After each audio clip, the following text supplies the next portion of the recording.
there are some laws that make such people accountable. Because if we don't regulate that sector, it can lead this nation to war. Additionally, charges have been drafted and are ready for filing in the case of Republic versus Wontumi and Akonta mining. Welcome to Ghana Today. Yesterday, His Excellency John Dramani Mahama met the press. Yes, I think when Akufo-Addo was in power, he did that every 6 months. He engaged with the press and answers questions. Yes, what His Excellency John Dramani Mahama is doing is not far different. There's no difference from that, and it's a good thing. As a government in power, sometimes you have to give room to listen to other people's views, and maybe they can draw your attention to some aspects of governance that maybe you are not aware. Maybe some things are happening somewhere else that maybe it hasn't come to your notice. So it's in a good direction, yes, to meet the press sometimes when governing and listen to their questions and give them answers to it. So during the questions and the answers, Sadiq Adams, the sports person who's now into morning show, he actually asked a question, and a very sensitive question, about how some people create fake social media pages just to attack other ethnic groups that they don't agree or they dislike, and the use of social media to create tension in Ghana here. And this is the answer His Excellency John Dramani Mahama gave.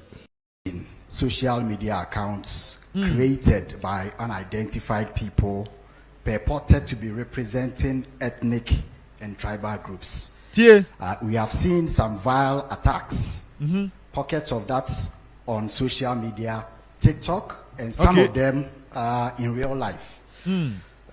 There has been a number of them, and we observe over 50 that has been set up particularly to attack and inflame ethnic passion and tribal issues. If your security agencies have taken notice of this, what are the measures being taken to ensure that our national unity and cohesion is protected by education and sensitization, as well as trying to put this in a context of not suppressing freedom of expression, as well as maintaining the national cohesion that we have because of these kinds of threats and attacks from social media on ethnic basis? Thank you. TikToks and others, we have what we call hate speech, incitement to violence. Those are criminal. Despite the fact that we have removed the criminal libel laws, there are some laws that make such people accountable. Because if we don't regulate that sector, it can lead this nation to war. There are some of the incendiary statements that have been made in the Boko situation that are fueling some of what is happening there, making people hate each other and see each other as enemies.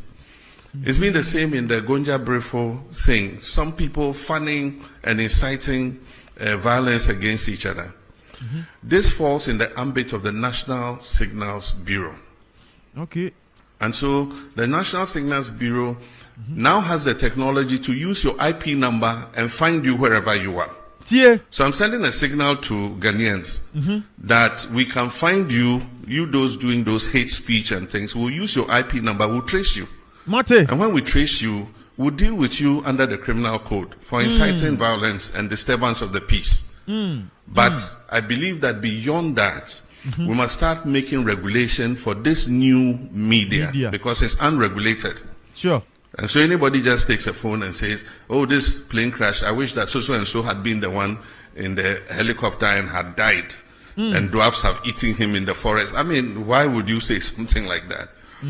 And so we need regulation for that new emerging media. But in the meantime, the National Signals Bureau has been given the full authority to track down people who do that kind of thing and bring them to be sanctioned under the criminal code.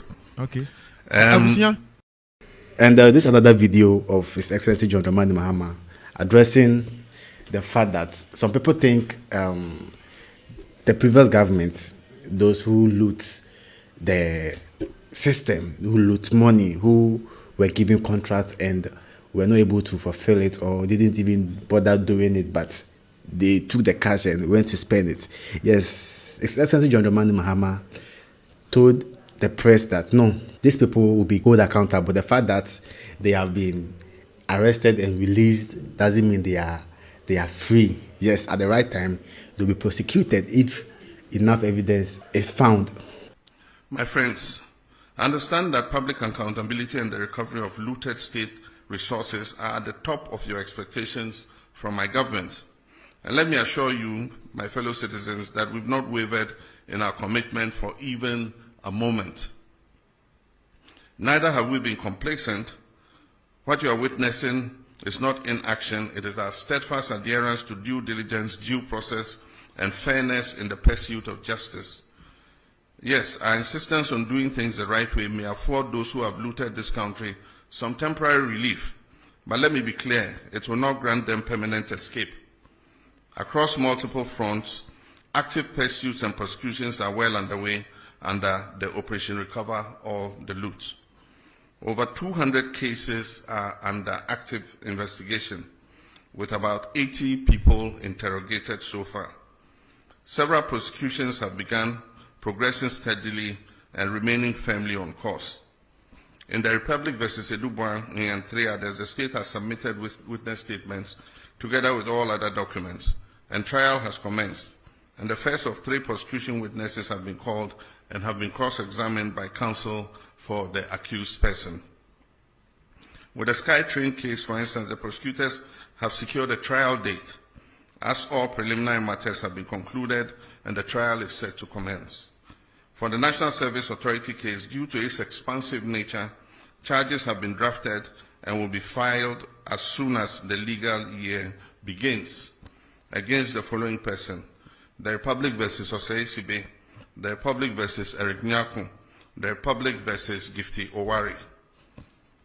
Also for the National Cathedral, we are awaiting a forensic audit from the Auditor General. Additionally, charges have been drafted and are ready for filing in the case of Republic versus Wontumi Akonta. The Economic and Organized Crime Office, EOCO, is finalizing its report with respect to Exim Bank transactions. Dockets are in preparation for the buffer stock case and the drip equipment case. Investigations are ongoing into the African Cup of Nations case, the Mart Set case, and approximately 20 other cases currently. Let me be clear, every single case of corruption that needs to be investigated is being looked into. And once evidence is found to ground the prosecution, that will happen. Can you subscribe and be part of Ghana Today?